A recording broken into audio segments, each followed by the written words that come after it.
1. Be curious, relentlessly curious. I have no special talents, Einstein once wrote to a friend. I am just passionately curious. Leonardo actually did have special talents, as did Einstein, but his distinguishing and most inspiring trait was his intense curiosity. He wanted to know what causes people to yawn, how they walk on ice in Flanders, what makes the aortic valve close, how light is processed in the eye, and what that means for the perspective in a painting. Being relentlessly and randomly curious about everything around us is something that each of us can push ourselves to do every waking hour, just as he did. 2. Seek knowledge for its own sake. Not all knowledge leads to be useful. Leonardo did not need to know how heart valves work to paint the Mona Lisa. By allowing himself to be driven by curiosity, he got to explore more horizons and see more connections than anyone else of his era. 3. Retain a childlike sense of wonder. At a certain point in life, most of us quit puzzling over everyday phenomena. We might savor the beauty of a blue sky, but we no longer bother to wonder why it is that color. Leonardo did. So did Einstein. We should be careful to never outgrow our wonder years, nor to let our children do so. 4. Observe. Leonardo's greatest skill was his acute ability to observe things. It was the talent that empowered his curiosity, and vice versa. It was not some magical gift, but a product of his own effort. When he visited the moats surrounding Sforza Castle, he looked at the 4 winged dragonflies and noticed how the wing pairs alternate in motion. When he walked around town, he observed how the facial expressions of people relate to their emotions. And he discerned how light bounces off different surfaces. This, too, we can emulate. Water flowing into a bowl. Look, as he did, at exactly how the eddies swirl. Then wonder why. 5. Start with the details. In his notebook, Leonardo shared a trick for observing something carefully. Do it in steps, starting with each detail.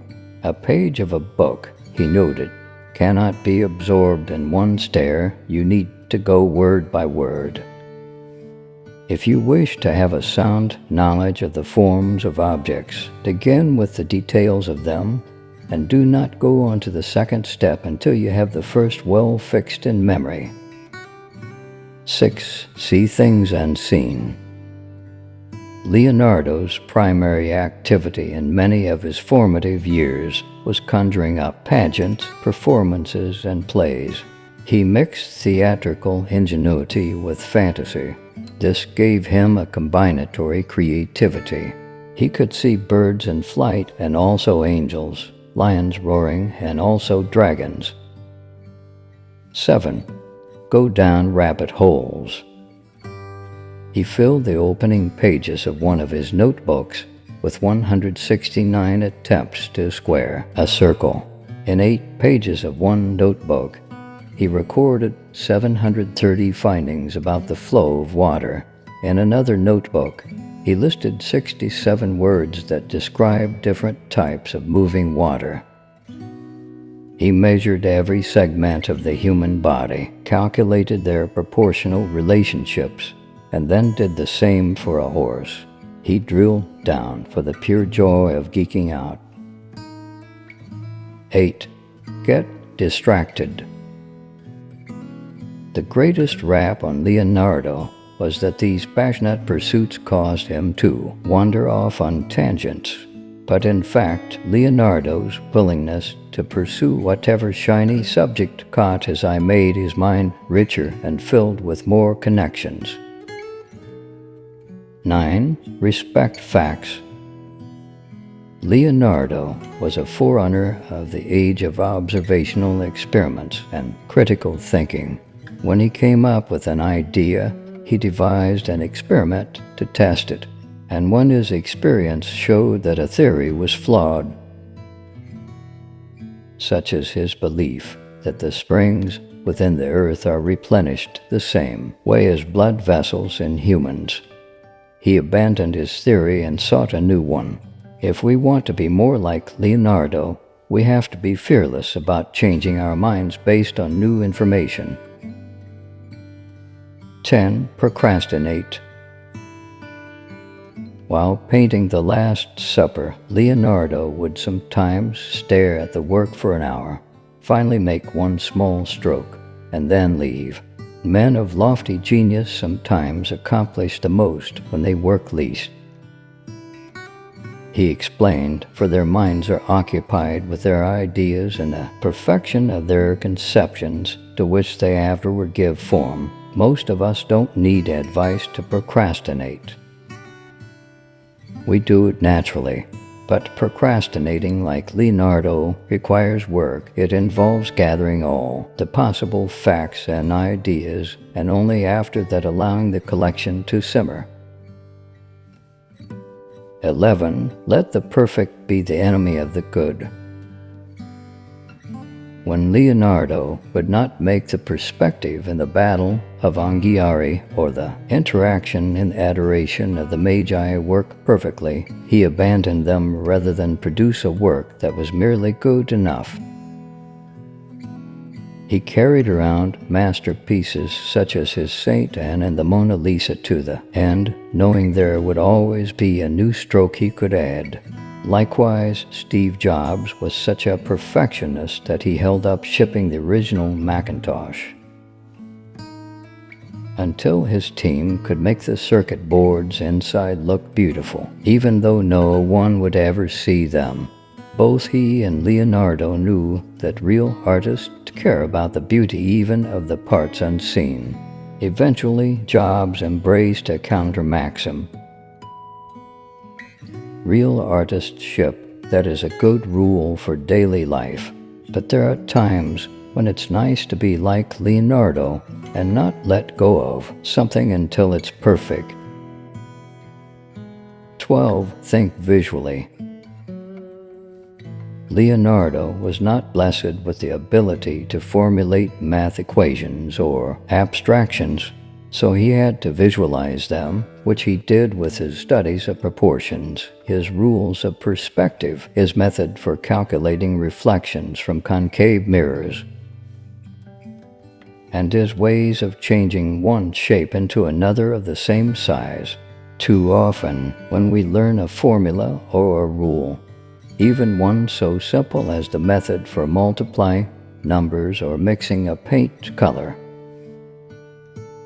we no longer visualize how it works. As a result, we lose our appreciation for the underlying beauty of nature's laws. 13. Avoid silos. Leonardo had a free range mind that merrily wandered across all the disciplines of the arts, sciences, engineering, and humanities. His knowledge of how light strikes the retina helped inform the perspective in the Last Supper and on a page of anatomical drawings depicting the dissection of lips. He drew the smile that would reappear in the Mona Lisa. He knew that art was a science and that science was an art. Whether he was drawing a fetus in the womb or the swirls of a deluge, he blurred the distinction between the two. 14. Let your reach exceed your grasp. Imagine, as he did, how you would build a human-powered flying machine or divert a river. Even try to devise a perpetual motion machine or square a circle using only a ruler and a compass. There are some problems we will never solve. Learn why. 15. Indulge fantasy. His turtle-like tanks, his plan for an ideal city, the man-powered mechanisms to flap a flying machine, Just as Leonardo blurred the lines between science and art, he did so between reality and fantasy. It may not have produced flying machines, but it allowed his imagination to soar. 16. Create for yourself, not just for patrons. No matter how hard the rich and powerful Marquesa Isabella begged, Leonardo would not paint her portrait, but he did begin one of a silk merchant's wife named Lisa. He did it because he wanted to, and he kept working on it for the rest of his life, never delivering it to the silk merchant. 17. Take notes on paper. 500 years later, Leonardo's notebooks are around to astonish and inspire us. 50 years from now, our own notebooks, if we work up. The initiative to start writing them will be around to astonish and inspire our grandchildren, unlike our tweets and Facebook posts.